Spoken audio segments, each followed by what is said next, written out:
ওই যে দেখতে পাচ্ছেন মনসার মন্দির, হ্যাঁ, ওই মন্দিরটায় বাবার 14টা সাপ ছিল, যেমন 14টা হাত। আচ্ছা, একজনকে কামড়েছিল সাপটা। আচ্ছা, এবার সেই সাপ কামড়ানোর পর বাবা কিন্তু আর মাথায় তোলে।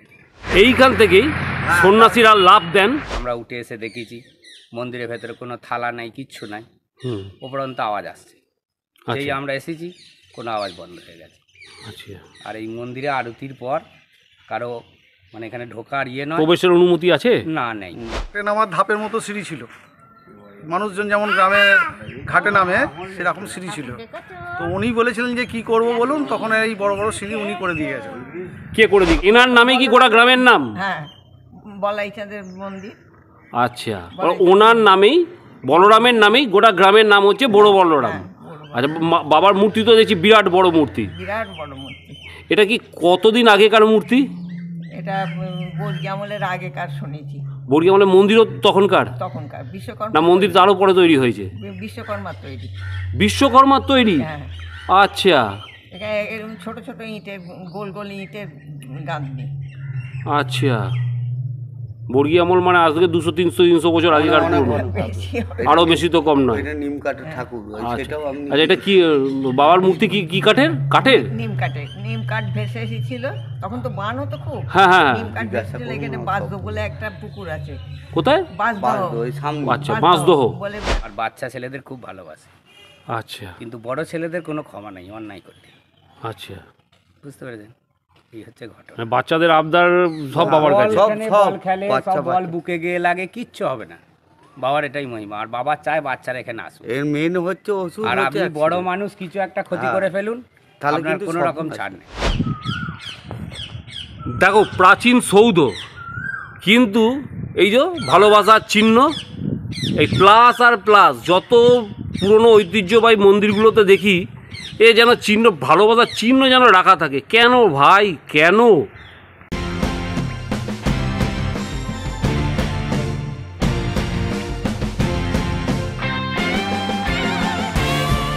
নমস্কার বন্ধু, স্বাগত জানাই তোমাদের নিজস্ব চ্যানেল D&Dতে। আজ এই মুহূর্তে আমি এসে উপস্থিত হয়েছি রায়না থানার অন্তর্গত বড় বলরামপুর গ্রামে। পূর্ব বর্ধমান জেলার রায়না থানার অন্তর্গত বড় একটি প্রাচীন ও বর্ধিষ্ণু গ্রাম। সেটেলমেন্ট রেকর্ডে অতীতে এই গ্রামের নাম ছিল বড়, কিন্তু গ্রাম দেবতা বলরাম জিউয়ের নামানুসারে একালে বড় বলরাম নামে পরিচিত।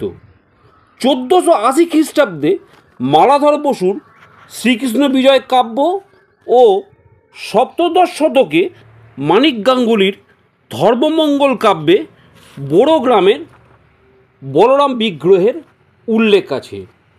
বড় বলরাম মন্দিরটি প্রাচীন স্থাপত্যরীতির নিদর্শন বলে অনুমান করা হয়।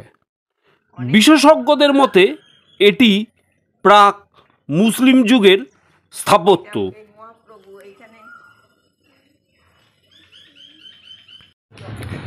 দেখতে পাচ্ছ পুরো গাছ ভর্তি, একবারে গাছ এসে গেছে তো মন্দিরের দোরগোড়াতে। তার সামনেই প্রবেশ দুয়ার।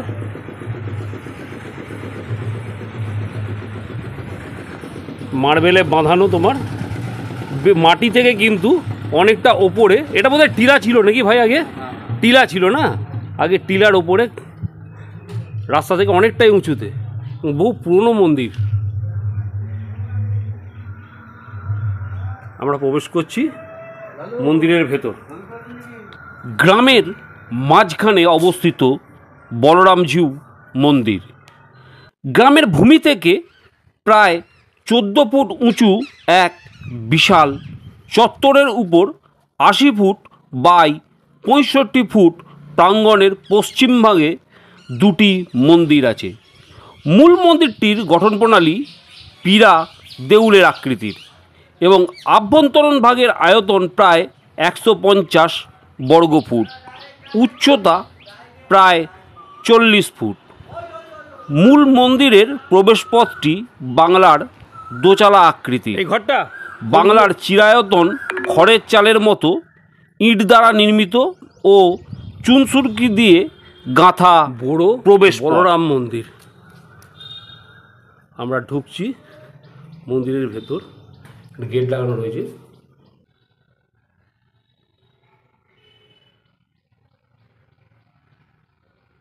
আছে যে আগে আমাদের শোনার কথা যে এখানে মানে মুসলিমদেরও আসে, হিন্দুদেরও আসে। এবার মুসলিমরা একবার একটা পাঁঠা মানসিক করেছিল, পাঁঠা দিয়ে এবার ওটা জানতো যে আমাদের এখানে চোট হয়, কিন্তু মন্দির কিন্তু নিরামিষই, এখানে কোনো আঁশ ফাঁস কোনো ব্যাপার নেই, বুঝতে পেরেছেন। এবার সেই পাঁঠা এখানে ছেড়ে দেওয়া হয়েছিল, এনেছিলেন উনি। দিয়ে ছেড়ে দেওয়ার পর যখন গাজনের সন্ন্যাসীরা উপোস করতো, ওই পাঁঠাও কিন্তু সারাদিন উপোস করতো। তারপরে যখন পাঁঠাটা সব কিছু হয়ে যেত, ওই সন্ন্যাসীরা কালা পুষ্প দিয়ে পুজো হয় মন্দিরে, তখন ওই পুষ্প খেয়ে তারপর জল টল খেত। দিয়ে উনি যখন পাঁঠাটা মরে যাওয়ার পর ওই যে দেখলেন ওইখানে যে একটা চান জল বা পুষ্প ফেলা হচ্ছে, ওইখানে পাঁঠাটাকে সমাধি দেওয়া হয়েছে। এই জায়গায় পাঁঠাটাকে সমাধি দেওয়া আছে। এইখানে সেই পাঁঠাটাকে সমাধি দেওয়া আছে, সমাধি দেওয়া আছে। আচ্ছা, এইখানেতেই জল টল চান জল এখানে ফেলা হয়। আর ওই যে দেখতে পাচ্ছেন মনসার মন্দির, হ্যাঁ, ওই মন্দিরটায় বাবার 14টা সাপ ছিল, যেমন 14টা হাত। আচ্ছা, একজনকে কামড়েছিল সাপটা। আচ্ছা, এবার সেই সাপ কামড়ানোর পর বাবা কিন্তু আর মাথায় তোলেনি, তাহলে ও কোথায় যাবে, ওই জন্যই পাশে ওকে মন্দির করে দেওয়া হয়েছিল। আচ্ছা। আর আগে নিয়ম ছিল আমাদের এখানে দুতলা বাড়ি করা যাবে না। আচ্ছা, আপনার এই চারপাশে এখন করছে সবাই, ফাস্টফুড দিয়ে এখন করছে, কারণ হচ্ছে বাবার যেহেতু মন্দির আছে, দুতলা বাড়ি তখনকার দিনে কারোর নাই। দেখুন এই মন্দিরের পেছনে যেগুলো বাড়িগুলো আছে সব কাঠের বারান্দা দিয়ে, কাঠের বারান্দা, হ্যাঁ সেটাই দেখলাম। এটাই নিয়ম ছিল। দোতলা বাড়ির মেঝে হচ্ছে কাঠের পাটাতন। এখন আমরা অনেক দূরে দূরে দোতলা বাড়ি হচ্ছে। এবার দেখুন এই বাড়িটা যখন হয় তখন এই মন্দিরের একটুখানি কাজ আগে করে দিয়ে এই বাড়িটা হয়েছে। আচ্ছা, এই হচ্ছে। আর কি অলৌকিক ঘটনা আছে আপনার মন্দিরে? অলৌকিক ঘটনা তো দাদা প্রচুর আছে, এর খাইনি বলা তো বলা মুশকিল আছে। মুশকিল। তবু দু একটা বলুন। আমি দেখুন, জানি না তো, আমি আমরা জিজ্ঞাসা রাত্রিরে ওই থাকি যে এখানে, ফাস্টফুড দেখা যাচ্ছে ঝামঝাম করে মন্দিরের ভেতরে আওয়াজ আসছে। সেই আওয়াজ দেখা যাচ্ছে, আমরা উঠে এসে দেখেছি মন্দিরের ভেতরে কোনো থালা নাই, কিচ্ছু নাই, উপরন্ত আওয়াজ আসছে। সেই আমরা এসেছি, কোনো আওয়াজ বন্ধ হয়ে গেছে। আচ্ছা, আর এই মন্দিরে আরতির পর কারো মানে এখানে ঢোকার ইয়ে নয়, প্রবেশের অনুমতি আছে? না, নেই। মানে কিন্তু প্রবেশের কোনো এখন অনুমতি নেই করে সবাই ঢোকে, হ্যাঁ, সবাই ঢোকে। মানে জয়েন্ট মানে এখন young ছেলেরা এখন ঢুকে পড়ে। ছেলে মেয়েরা ঢোকে। এখানে একটা বাচ্চা শুয়ে একবার ঘুমিয়ে গিয়েছিল, তার বাবার বেশ ধরে বাবা বলরাম তার বাড়ি থেকে দিয়ে এসছে। তখন দেখা যাচ্ছে যে তার বাবা বলছে কি করে এলি, বলছে তুমিই তো আনতে গিয়েছিলে। ঘুম থেকে তুলে তার বাড়িতে পৌঁছে দিয়েছে। আচ্ছা, এবার দেখেছে যদি অন্য রূপ ধরি ছেলেটা ভয় খেয়ে যাবে, সেই কারণে বাবার মূর্তি ইয়ে করেছে, রূপ ধরেছে। তার বাড়ির নাচে গিয়ে বলেছে তুই চ, আমি আসছি। বাস গিয়ে দেখছে বাবা তার বাড়িতে শুয়ে আছে, বাবা আসেইনি। আর বাচ্চা ছেলেদের খুব ভালোবাসে, আচ্ছা, কিন্তু বড় ছেলেদের কোনো ক্ষমা নেই অন্যায় করতে, আচ্ছা, বুঝতে পেরেছেন। এই হচ্ছে ঘটনা। মানে বাচ্চাদের আবদার সব বাবার কাছে। বল খেলে, সব বল বুকে গিয়ে লাগে, কিচ্ছু হবে না। বাবার এটাই মহিমা। আর বাবা চায় বাচ্চারা এখানে আসুক। এর মেন হচ্ছে ওষুধ। আর আপনি বড় মানুষ কিছু একটা ক্ষতি করে ফেলুন, আপনার কোনো রকম ছাড় নেই। এই বছর 5 আগে এক ভদ্রলোক মদ টদ খেয়ে গম্ভীরের ওই পেছন সাইডে রান্না হচ্ছিল, গিয়েছিল, ওখান থেকে বেরিয়ে এসে নিচে পড়ে গেল। তাকে বারণ করা হয়েছিল যে ওখানে ঢুকো না, শুনলো না, নাম থেকেই পড়ে গেল। পড়ে গিয়ে হাতগুলো উল্টে গেল ভেঙে। বাবা, এই হাতগুলো আমি যখন দেখছি হাতগুলো আর নাই, এই আঙুলের সাথে লেগে নাই, উল্টে পুড়ে এরকম গুটিয়ে গেছে। সে এখন তার স্ত্রী এখন প্রত্যেক দিন বাবার এখান থেকে চান জল নিয়ে যায়, দিয়ে দেয়। এখন সে এখন পঙ্গু টাইপের হয়ে গেছে, মানে এখন অনেক সুস্থ। ওই ছবিটা এই যে হলুদ রঙের বিল্ডিংটা, হ্যাঁ, আর ওইখান থেকে গিয়ে আপনি উঠে দেখুন বাবার মুখটা একবারে সোজাসুজি করা আছে, সোজাসুজি দেখা যাবে একদম সোজাসুজি। আচ্ছা, যখন সন্ন্যাসীরা ঝাঁপ দেবে বাবার মুখ ঝাঁপ দেবে মানে ওখান থেকে লাভ মারে দেবে তলায়। আচ্ছা, নিচে মারে, ওইটা সমান সমান বস্তার মধ্যে কুটি ভরা থাকে। আচ্ছা, সেই কুটির মধ্যে এবার এইভাবে লাভ নয়, হুম, একদম এইভাবে এরকম বাবা- এইভাবে পড়ে। আচ্ছা, এরকম আর এইটা এখন একটু এর বসে দাম- গেছে বলতে ওই যে ইয়েটা রাস্তাটা হয়েছে তো মাটি হ্যাঁ, হয়েছে, হ্যাঁ। নাহলে ওই দুয়ারটায় লাফিয়ে উঠতে হতো। আচ্ছা, এখন মানে অনেকটা উঁচু ছিল তার মানে। অনেকটা উঁচু ছিল, এর সাথে এর এবার সমান সমান। উঁচুই আছে, ওটা উঁচুই আছে, রাস্তাটা উঁচু রাস্তাটা উঁচু হয়েছে, ওটাও ঠিক জায়গাতেই আছে। ঠিক আমিও দেখতে পাবো না উপরে উঠলে। এবার আগামী দিতে আপনি যাবো। ওইখান থেকে দেখুন বাবার মুখ আপনি পরিষ্কার দেখতে পাবেন। আচ্ছা, এই মূর্তিগুলো ভাঙা কেন মুখগুলো? এগুলো দেখুন আর মেরামতি করতে পারে না, এগুলো আগে বুদ্ধ আমলে তৈরি বলেছে, বুদ্ধ আমলে। হরিণ থেকে, যেটা আচ্ছা। বুদ্ধ আমলে মন্দির, মানে এই মন্দিরটা তৈরি হয়েছিল। আচ্ছা, হাঁস দেখতে পাচ্ছি। হ্যাঁ, হাঁস, আর এটা এটা কি আছে? এটা সরস্বতী তো, এটা সরস্বতী। এগুলো সরস্বতী, দুটো মূর্তি সরস্বতী দেবী। সরস্বতী। আচ্ছা, হাঁসটা বোঝা যাচ্ছে, ওই যে বীণা রয়েছে হাতে দেখুন। বীণা রয়েছে। হ্যাঁ, বীণা। এটা ভেঙে চলে গেছে। আর মুখটা নেই, দুটোরই মুখ নেই গো। তারপরে এই যে মন্দিরের সামনে যে কারুকার্যগুলো করা হয়েছে, এইগুলো কিন্তু নতুন করে করা হয়েছে, কিন্তু যেভাবে ছিল সেইভাবে হয়নি এটা, আচ্ছা, মানে আনতে পারেনি। এই যে মূর্তি যেগুলো দেখছি, এগুলো কি আগে এরকমই ছিল? হ্যাঁ, ছিল, এরকম এরকমই ছিল, কালারটা কিন্তু change সেই হয়েছে। জিনিসটা আর আসেনি, মানে যে জিনিস ছিল সেই জিনিস সেটা আর আনতে পারেনি মিস্ত্রি। আচ্ছা, আমাদের এটাও দেখা যাচ্ছে যে উড়িষ্যার ধাঁচের মনে হচ্ছে যেন মন্দিরটা। হ্যাঁ, উড়িষ্যার ধাঁচে মন্দির। আর এটা বহুদিন আগে 4 জন এসেছিলেন, তারা ইট থেকে, তারপরে এই যে স্ট্যাচু ফ্যাচু যেগুলো রয়েছে, এগুলো দেখে তারা অনুকরণ করেছিলেন যে এটা বুদ্ধ আমলের মন্দির। আচ্ছা মানে তখন বুদ্ধ আমলে এই রকমই কারুকার্য ছিল, আচ্ছা, না অনুমান করেছে, মানে অনুমান করে আর কি। মানে সঠিক মানে এখনো অবধি কেউ কিছু বলতে পারে। এই বকুল গাছটার বয়স এই অনেক বয়স। কত? অনেক বয়স। বলতে পারেনি। এই direct- আচ্ছা। এই আমার direct বাবার ছবিটা মুখে এখান শুনেছি, থেকে আমার বাবার এখন বয়স direct হচ্ছে ছবিতে কোনো এখানে একটা 85। ঘড়ি থাকতো, এই দেখুন। বাবা বলছে আমি ছোটবেলা থেকেই দেখছি, আমার বাবার বাবাও বলছে ছোটবেলা থেকে দেখছি। এইরকম। আচ্ছা, তার বাবাও বলছে। না সেটা আমি বলতে পারবো না। এখানে ঘড়ি থাকতো? হ্যাঁ, এখানে এখানে একটা ঘড়ি বড় থাকতো। একটা ঘড়ি। আচ্ছা, এখন মানে আপাতত সেই সব ঘড়ি মেরামতি করার মিস্ত্রি নাই। তাই এটা এমনি ঘড়ি লাগানো হয়েছে নাকি? হ্যাঁ, ঘড়ি লাগানো হয়েছিল, আচ্ছা, আচ্ছা। পুলিশের ঘড়ি লাগানো হয়েছিল। এখানে বহু পুরনো ঘড়ি, বড় ঘড়ি ছিল আর কি, যাতে লোকে সময় দেখতে পায় হ্যাঁ, হ্যাঁ। মন্দিরে। ঘন্টা বাজতো, আচ্ছা আছে, ওটা খুলে রাখা আছে বাড়ি। রাখা আছে, আচ্ছা। বাগানো হবে। ও আর বাগানো হবে না, ওটা কলকাতাও পাঠানো হয়েছিল, বলেছিল এটা আর হবে না, এর পার্টস নাই। এই দাদার নামটা আমি জানবো। আমার নাম সুভাষিস চন্দ্র। বাবার মন্দিরের সামনে যে সিঁড়ি দেখতে পাচ্ছ, যে আমরা উঠলাম সিঁড়ি দিয়ে, সেই সিঁড়িরও কাহিনী আছে, তা জেনে নেব বলেন। স্থানীয় মানুষদের কাছ থেকে। এই যে সিঁড়িটা আছে বাবার বড় রামের যে সিঁড়িটা, এখানে যে লালবিহারী বসু বিদ্যা মন্দির দেখতে পাচ্ছেন না, ওনার সাথেই আশুতোষ পাল যে ছাতার কারবার ছিল, ওনার বাড়ির লোক এখানে এসেছিলেন। আচ্ছা, তখন ছিল এই রাস্তা ঘাটে নামার ধাপের মতো সিঁড়ি ছিল, মানুষজন যেমন গ্রামে ঘাটে নামে সেরকম সিঁড়ি ছিল। তো উনি বলেছিলেন যে কি করব বলুন, তখন এই বড় বড় সিঁড়ি উনি করে দিয়ে গেছেন। কে করে দিয়ে গেছে এটা? আশুতোষ পাল। আশুতোষ পাল কে বর্তমানে এখন? আশুতোষ পাল ছিলেন, এখন যে কেসি পাল হ্যাঁ। ছাতা, হ্যাঁ, ওই সময় আজ থেকে 100 বছর পেরিয়ে গেলে দেখা যাবে উনি হচ্ছেন ওখানকার তখন ছাতার যিনি ব্যবসা করেছেন গোটা পশ্চিমবাংলা জুড়ে।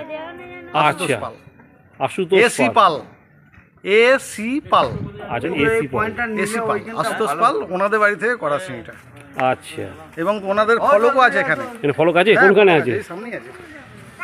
ফলক আছে। আমরা দেখে নেবো সেই ফলক। এইখান থেকেই সন্ন্যাসীরা লাভ দেন, যেটা জানা গেল। এই জায়গাটা দেখো, আমাদের বয়স এখানে একটা শিলালিপি রয়েছে, আর এখানে সিঁড়ি রয়েছে। আমরা সিঁড়ি দিয়ে আস্তে আস্তে ওপরে উঠছি। এখানে সিঁড়ি রয়েছে, এখানে সন্ন্যাসীরা এখানে এই ছাদে এই দেখুন, ওঠেন। এই গানটা যখন কাঠ ভাঙা হয়, হ্যাঁ, গাছগুলো কেটে দেওয়া হয়। আচ্ছা, এই যে এখন এগুলো আচ্ছা, এইখান থেকে হ্যাঁ একদম বাবার মন্দির দেখা যাচ্ছে। একবার একদম দেখো, সোজা দেখো বাবার মুখ দেখা যাবে। গাছের পাতাগুলো যদি কেটে দেওয়া হয় না, এখান থেকে বাবার মুখ কিন্তু কাঠ ভাঙা হয়, দেখা যাবে। কেটে দেওয়া হয়। আচ্ছা, মানে এখন তার না, আবার সেই বৈশাখ মাসে গাজন আছে, বৈশাখ মাসে কবে গাজন? বৈশাখ বুদ্ধ মাসে, পূর্ণিমা ধরে হয়। বুদ্ধ পূর্ণিমা ধরে হয়। বৈশাখ মাসের বুদ্ধ পূর্ণিমা আমাদের গাজন হয়। আচ্ছা, এটা এখানে রয়েছে বড় বলরাম লালবিহারী বিদ্যা মন্দির। বিদ্যা মন্দির। 1910 সালে মন্দির, এই বিল্ডিং স্কুলটা তৈরি। তা 1910 মানে এমনি 100 বছরের ওপর হয়ে গেছে। তাহলে বুঝতে পারছো তো যে এই জায়গাটা কতটা পুরনো। আমরা কিন্তু উপরে উঠে রয়েছি। 300 তো বলরামের বয়স, 300-এর উপর, বলরামের 300 বছর উপর বয়স। উপর বয়স। ওটা বলা যায় আচ্ছা, এবারে আনুমানিক ওটা আরো 50 ধরে নিতে পারেন, আচ্ছা, 350 বছর ধরে নিতে পারেন। আচ্ছা সঠিক বলতে পারছি না, এটা আনুমানিক, আচ্ছা। সঠিক বলতে পারবো না। দাদার নামটা? আমার বাবার নাম তপন কুমার বসু। তপন কুমার বসু। আপনার নাম তপন কুমার বসু? আমার বাবার নাম তপন কুমার বসু, আমার আপনার? নাম হচ্ছে নবকুমার ঘোষ। আচ্ছা। আমারই দাদুর স্কুল, ও আচ্ছা আচ্ছা আচ্ছা ওনাদেরই প্রতিষ্ঠা করা। আচ্ছা, আপনার দাদুরই প্রতিষ্ঠা করা। এটা কতদূর পড়াশোনা করানো হয় এখানে, মানে কতদূর, মাধ্যমিক না উচ্চ মাধ্যমিক? উচ্চ মাধ্যমিক পর্যন্ত। উচ্চ মাধ্যমিক। মাধ্যমিক ছিল, পরে উচ্চ আচ্ছা, মাধ্যমিক। উচ্চ মাধ্যমিক হয়েছে। পরে উচ্চ মাধ্যমিক হয়েছে। বলরামজিউ মন্দির চত্বরের সিংহ দরজা 1318 সালে রামলাল বসু ও রাজকুমারী দাসীর শরণার্থে তাদের পুত্র নৃসিংহ বসু কর্তৃক নির্মিত হয়েছিল। প্রবেশপথের বাঁদিকে সাদিপুরের মদনমোহন মন্দিরের অনুরূপ একটি ঘড়িঘর আছে। মন্দিরের পাশ দিয়ে পেছন দিকে আর একটি গেট রয়েছে। পেছনে তোমার ঠাকুমা আসছেন। এটা সেবাইতদের বাড়ি নাকি এদিকে? হ্যাঁ, এটা সেবাই। সব সেবাইতদের বাড়ি। ও ঠাকুর। আচ্ছা মাঝে এই জায়গাটার নাম কি? বড় বলরাম। বড় বলরাম। আর আমরা যে মন্দির চত্বরে বসে আছি, এই মন্দিরের নাম কি? বড় বলরাম। মানে এনার নামে কি গোটা গ্রামের নাম? হ্যাঁ, বলাইচাঁদের মন্দির।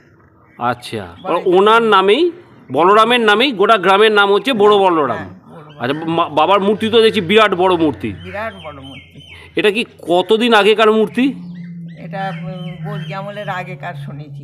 বর্গী আমলের মন্দিরও তখনকার? তখনকার বিশ্বকর্মা। না, মন্দির তো আরও পরে তৈরি হয়েছে? বিশ্বকর্মার তৈরি। বিশ্বকর্মার তৈরি? হ্যাঁ। আচ্ছা এখানে এরকম ছোট ছোট ইটের, গোল গোল ইটের গাঁথনি। আচ্ছা, বর্গী আমল মানে আজ থেকে 200-300 বছর আগেকার পুরনো। বেশি হবে। আরও বেশি তো কম নয়। এটা নিম কাঠের ঠাকুর, সেটাও আমি। আচ্ছা, এটা কি বাবার মূর্তি? কি কি কাঠের? কাঠের? নিম কাঠ ভেসে এসেছিল, তখন তো বান হতো খুব। হ্যাঁ হ্যাঁ। নিম কাঠ ভেসেছিল। এখানে বাঁশদহ বলে একটা পুকুর আছে। কোথায়? বাঁশদহ ওই সামনে। আচ্ছা, বাঁশদহ বলে একটা পুকুর আছে।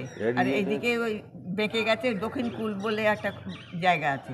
আচ্ছা দক্ষিণ কুল, সেখানে সন্ন্যাসীরা যায়। সন্ন্যাসীরা চান করে। আর জিজ্ঞাসা করুন। ওইখানে নিম কাঠ এসেছিল। আর ওই পলাশনের মিস্ত্রিকে স্বপ্ন দিয়েছিল যে আমাকে এই মূর্তিতে তুই গড় ওখানে বড়। আচ্ছা, সেই প্রতি বছর ওরা এসেই গড়ে। পড়াশোনার মিস্ত্রিরা এসেই মিস্ত্রিরা এসে গড়ে। গড়ে। প্রতি বছর কি নতুন নবকলেবর হয়, না নবকলেবর কয়েক বছর অন্তর হয়? না, ওই রং করা হয়। রং করা হয়। অক্ষয় তৃতীয়াতে স্নান করানো হয় বাবাকে। আর ওই বুদ্ধ পূর্ণিমাতে চক্ষুদান হয়। বুদ্ধ পূর্ণিমাতে চক্ষুদান হয়। চক্ষুদান হয়। তার মধ্যে একাদশীর দিন থেকে সন্ন্যাসী হয়, সন্ন্যাসী পুজো হয় এখানে।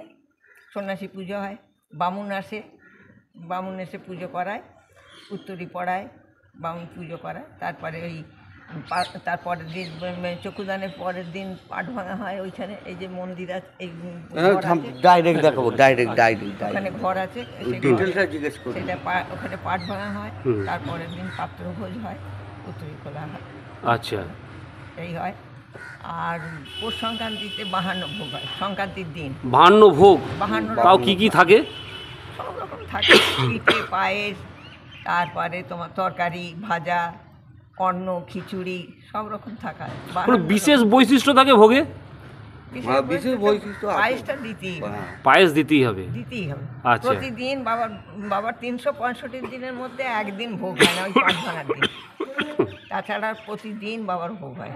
আচ্ছা। পায়েস, 3 রকম ভাজা, আর তোমার ডাল, একটা তরকারি। তবে বাবা বেশিরভাগ কুমড়োই খায়। এখন কপি টপি, পটল সব খায়। আচ্ছা আচ্ছা আচ্ছা। না, তখন তো এখানে কপি হতো না, চালানি জিনিস খেত না বাবা। ও টাটকা এখানকার মানে আপনার এই সারাউন্ডিং এরিয়ার যে ধারের কাছে যে সবজিগুলো হবে সেগুলো বাবা খেতে? সবজি নয়, এর 335 বিঘা সম্পত্তি। বাবা তখন 12 মাস কুমড়োই টোটালটাই আপনি জিজ্ঞেস করতে পারছেন।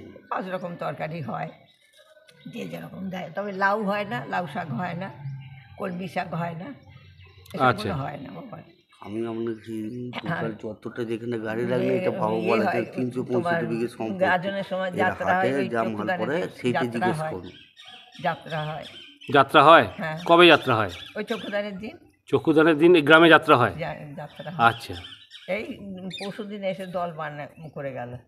আচ্ছা। আর জন্মাষ্টমী হয়। আগে উৎসব হতো খুব, জন্মাষ্টমী এখন আর সেরকম হয় না। বাবাকে নিয়ম পালা একটুখানি ফুরুলি, লুচি এইসব করে দেওয়া হয়। দোল হয় বাবার, পঞ্চম দোল বাবার, পঞ্চম দোল হয়। আর বাবার ইয়ে কী বলে রাস হয়। রাসেও রাসেও কেমন ধুমধাম হয় রাসে? না, এখন আর কিছু ধুমধাম হয় না, ওই সাজানো হয়, রাসে সাজানো হয় রাস ফুল দিয়ে, আর এই একটুখানি পুজো টুজো দেওয়া হয় এই। এখন আর ওসবগুলো কিছু ধুম হয় না। আচ্ছা, আগে তখন দোলে তো হোলি বেরোতো, হোলি ফিরে এসে তারা সব মিষ্টি জলটা এখনও খায় আমাদের এই সদরে বসে। এই দোল আসছে আপনার সামনে, দোলে কি উৎসব পালন করেন, কীভাবে উৎসব পালন এই করেন? যে দোলটা হচ্ছে দোল পূর্ণিমার যে দোলটা, এটা বাবার হয় না। হয় না? না, বাবার 5 দিন পরে পঞ্চম দোলটা হবে। আচ্ছা, পঞ্চম দোল হবে, চাচড় হবে, চাচড়ের ওখানে এই জায়গা আছে, চাচড় হবে। হুম, তারপরে বাবার আসবে, পুজো হবে, এ হবে, দিয়ে তারপরের দিন হোলি বেরোবে, হুম, দিয়ে গ্রামে ঘুরবে, এ করবে, সব সবাইকে রং দেবে এইসব। আচ্ছা। আগে বাবার মন্দিরে দোল হবে, তারপর গ্রামের লোক খেলবে। হ্যাঁ। আচ্ছা, বলছি বাবার এখানে জায়গা কতটা আছে, বা মন্দিরের কিছু জায়গা আছে নাকি? জায়গা আছে বাবা, আমি বলতে পারবো না, এই আশেপাশে এগুলো সবই বাবার জায়গা। আচ্ছা, হ্যাঁ, আশেপাশে সবই সবই বাবার বলছে। আচ্ছা, বাবাকে ভোগে কি দেওয়া হয় এমনি আমরা নিত্য পুজোতে কি কি নিত্য দিন? পুজোয় ওই 3 রকম ভাজা, হুম, ডাল, একটা তরকারি, যে কোনো তরকারি একটা, হুম, কপি, পটল আর কুমড়ো, যা হোক একটা তরকারি দেওয়া হয়, শাক, আর পায়েস হয়, অন্ন হয়। আচ্ছা। আর কখন মন্দির খোলা হয়?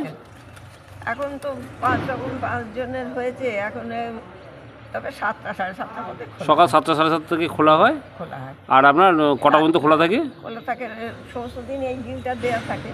হ্যাঁ, আগে এসে দরজা খুলে দাও বললে ঠাকুর দেখতো, তখন এখন ওই গ্রিলটা করে দেওয়াতে সুবিধে হয়েছে, হুম, সবাই আসে দেখে। আর বাবার এ করে রাত্রিবেলা শীতল হয়, দুধ, আর আগে গুড় হতো, এখন আর গুড় হয় না, এখন সন্দেশ দেওয়া হয়। তারপরে রাত্রিরে ফল টল হয় না, রাত্রিরে দুধ আর সন্দেশ দিয়ে শীতল দেওয়া হয়। হুম। তারপর বাবার শয়ন দিয়ে, আর মন্দির বন্ধ হয় কখন? বন্ধ হয় ওই তারপরেই বন্ধ হয়ে যায়। আচ্ছা, তাও তো রাত কটা? 8টা? এখানে কীর্তন হয়, হ্যাঁ 8টা 8:30 এরকম হয়। এখানে কীর্তন হয়? হ্যাঁ, ওই আরতির সময় কীর্তন আর হয়। কীর্তন হয়? আরতির সময় আচ্ছা, আগে কি কি হতো? আগে ধরুন যাত্রা বললেন হতো, কীর্তন হচ্ছে, আর কি কি এখনো যাত্রা হয়। গ্রামে এসে গানের লড়াই বা এরকম কিছু আগেকার দিনে হতো নাকি? সেটা হতো কিনা আমি বলবো না। কবি গান এবার দিলে হতো আপনি দেখেছেন? হ্যাঁ, দেখেছি একটু আধটু। দেখেছেন? এখানে এখানে আগে কবি গান হতো, হ্যাঁ। সেটাই বলছি। আচ্ছা, বাবার মন্দিরে কোনো অলৌকিক কাহিনী কিছু আছে? হ্যাঁ, বাবা ওই যে বর্ধমানে, তখন তো বর্ধমানের রাজা দিয়েছে, বর্ধমানের রাজাকে খাজনা দিতে যেতে হতো। আচ্ছা, তা ব্রাহ্মণের একটা 9 বছরের ছেলের পৈতে হয়েছিল, পৈতে হয়েছে, পৈতে এখানে তো বলছে, দেখ আমি যদি আসতে দেরি করি তা তুই বাবাকে খাওয়াবি হুম, না, কী করে না, আরতি করে বাবাকে দুধটা দিবি, দিয়ে বাবা খাবে। তো ও বাবা চলে গেছে, বাবা আসেনি, ওর সে তো আরতি করেছে, করে দরজা বন্ধ করেছে, করে বলছে যে বাবা দুধ খেয়ে নাও, দুধ খেয়ে নাও, না তো বাবা আমাকে তো বকবে। তো বলছে যে এরকম করে বাটিটা ধরেছে খাবে বলে। আর সেই সময় বাবা এসে বলছে, বাড়িতে এসেছে, বলছে ছেলেটা কোথায়? বলছে ছেলেটা অনেকক্ষণ আরতি করতে গেছে, এখনও বাড়িতে ফেরেনি। হুম, বলছে সে কি? বলে এসে এরকম করে দরজাটা খুলেছে, আর হঠাৎ করে বাটিটা পড়ে গেছে, এই যে বাবার এখান দিয়ে দুধ গড়াচ্ছে। হুম। আচ্ছা, এই হলো, ওই দরজা খুলে ঠাকুর মশাই দেখতে পেলেন যে বাবার মুখ দিয়ে দুধ গড়াচ্ছে, বাটিটা পড়ে গেল ঝট হ্যাঁ। করে, আর দুধ গড়াচ্ছে। তখন আর তাহলে বাচ্চা ছেলেটা তাহলে কোথায় ছিল তখন? তখন ওইখানে ওই চরণ ধরে কাঁদছে যে ও বাবা আচ্ছা, খেয়ে নাও, বাবা খেয়ে নাও। বাচ্চারা চরণ ধরে কাঁদছে আর বাবা ওদিকে তখন খাচ্ছে, ঠাকুর মশাই খুলেছে, সেই দৃশ্য দেখেছেন? হ্যাঁ। আচ্ছা, এই তো অলৌকিক। তারপরে কেউ হতে টতে দিলে বা তার ছেলে হয়নি, ওষুধ দেয় বাবা, ওষুধ দিয়েছে। এই তো তারপরে এখানে একজনের ছেলে হয়নি, এসে এ করে পড়েছিল, ওষুধ দিল বাবা। এই এমন কিছু বেশি দিন না, বোধ হয় 22-23 হবে না, এইরকম কি 24 হবে, এরকম বয়স হয়েছে বোধহয়। আচ্ছা, ওষুধ দেয় বাবা, 1 সিটার ওষুধ দেন, 1 সিটার ওষুধ দেন। আচ্ছা, এ করে যা মানসিক করতে হয়, আধখানা করলে একটা দিতে হয়, একটা করলে দুটো দিতে হয়, তার সঙ্গে একটু চিনি দিতে হয়। গায়ে পদ্ম কাটা হলে তেল মানসিক করতে হয়, তেল পদ্ম মানসিক করতে হয়, দিলে তেল হয়ে যায়। আচ্ছা। বাবার আছে। আর ডাইরেক্ট ইয়েটা এই সন্ন্যাসীর ছবিটা ডাইরেক্ট ওইখানে পাট ভাঙা যায়, ওইটা একবার দেখিয়ে দেবে হ্যাঁ ডাইরেক্ট। ওইখান থেকে বাবাকে লক্ষ্য করে, বাবার চরণ লক্ষ্য করে পাট ভাঙে। আচ্ছা, কোথা থেকে? ওই আপনি জিজ্ঞাসা যেখানে- ওইখান থেকে? হ্যাঁ, ওই বাজারে ঘর আছে, ওটা ওটা দেখি, আচ্ছা আচ্ছা আচ্ছা ওখান থেকে করে দেখি। আচ্ছা, ওটা উপরে উঠতে হবে সেটা? হ্যাঁ, ওখান থেকে আচ্ছা ঝাঁপ আচ্ছা খায়। আচ্ছা, ওই চড়কের সময় নাকি এটা? চড়ক না, চড়ক হ্যাঁ, ইয়ে হয়, সন্ন্যাসী না। শিবের গাজন হয়, শিবের গাজন হয় যখন? তখন হয় না, এটা এটা বৈশাখী বলাই চাঁদে পূর্ণিমাতে। বৈশাখী পূর্ণিমাতে কি হয়? বৈশাখী পূর্ণিমাতে কি হয়? ওই যে বললাম গাজন হয়, বিয়ে সন্ন্যাসী হয়, এখানে একাদশী দিন পুজো হয়, অক্ষয় তৃতীয়াতে বাবাকে স্নান করানো হয়, আচ্ছা, পুজো হয়, এইসব। আপনার নাম? আমার নাম সুধারানী চ্যাটার্জি, আপনি মন্দিরের সেবাই। সেবাই। এটা এক সাধু এখানে থাকতো, বাবার সেবা টেবা করতো, নিজে সেইটুখানি দিয়ে বাবা দেখতো। থাকতেন কোথায়? এখানেই থাকতো, এই ঘরটায়? আচ্ছা, এখানে অনেক ঘোড়া দেখতে পাচ্ছি, এগুলো ঘোড়াগুলো সব মানসিক করে, যাদের পা না হয় মানসিক করে তারা দান করেন। কোথায় রাখবে ওখানে রেখে দিয়ে। আচ্ছা আচ্ছা, ওই সন্ন্যাসী এই ঘরে থাকতেন? এই ঘরে থাকতো, হ্যাঁ। বাবার সেবা টেবা করতো, বিকি চিকি করে নিয়ে এসে, আর সে দেহ রাখার পর এখানে সমাধি দেওয়া হয়। আচ্ছা, এটা সমাধি মন্দির? হ্যাঁ আচ্ছা, আমি তুলসী মঞ্চ ভাবছিলাম। হ্যাঁ, উপরে তো তুলসী মঞ্চ তৈরি করা হয়েছে নাকি? দেওয়া হয়েছে হরিবল। আচ্ছা, হরি মন্দির করে দেওয়া হয়েছে। তখন তো তারপরে বর্ধমানের রাজা তখন দান করেছিলেন, জমি টমি দান। বর্ধমানের রাজা জমি দান করেছিলেন? তা কত বিঘে জমি দান করেছিলেন বর্ধমান মহারাজ? কোন মহারাজ দান করেছিলেন? উদয়চাঁদ বিজয়চাঁদের বাবা উদয় করেছিলেন। কেন আচ্ছা, আগে তো আমি ঠিক বলতে পারবো না, ওই কথাগুলো আমি বলতে পারবো না, সেই কারণে রেকর্ডে আছে এটা, আচ্ছা আচ্ছা। বলতে পারবো না। কিভাবে আসবেন বড় বলরামপুর? শক্তিগড় রেল স্টেশন থেকে বাসে বরসুলের কাছে শম্ভুপুরে দামোদর নদ পার হয়ে দক্ষিণ মুখে হাঁটা রাস্তায় 5 কিলোমিটার গিয়ে বড় বলরাম গ্রামে যাওয়া যাবে। আবার মোসাগ্রাম স্টেশন থেকে সাদিপুরে দামোদর নদ পার হয়ে 3 কিলোমিটার হাঁটা পথে এই গ্রামে আসা যাবে। আবার আপনি জামালপুর ব্রিজ ক্রস করে ডান দিকে বাঁক নিয়ে আসতে পারেন বড় বলরামপুরে। আবার বর্ধমানের কৃষক সেতু পার হয়ে বাম দিকে পোলেমপুর থেকে নদীর বাঁধ ধরে ধামাস পেরিয়ে চলে আসতে পারেন বড় বলরামপুর। কেমন লাগলো বড় বলরাম ভালো। মন্দির? যদি ভিডিওটা ভালো লাগে তাহলে লাইক দিও, অবশ্যই বন্ধুদের দেবো। সাথে শেয়ার করো। অবশ্যই। যদি আমাদের চ্যানেলে প্রথম এসে থাকো তাহলে আচ্ছা। সাবস্ক্রাইব করো। আমরা হাজির হব বর্ধমান তথা বাংলার এরকম বিভিন্ন অজানা অদেখা কাহিনী নিয়ে। দেখা হবে অন্য কোনো ভিডিও। ভালো থেকো বন্ধু। জয় হিন্দ।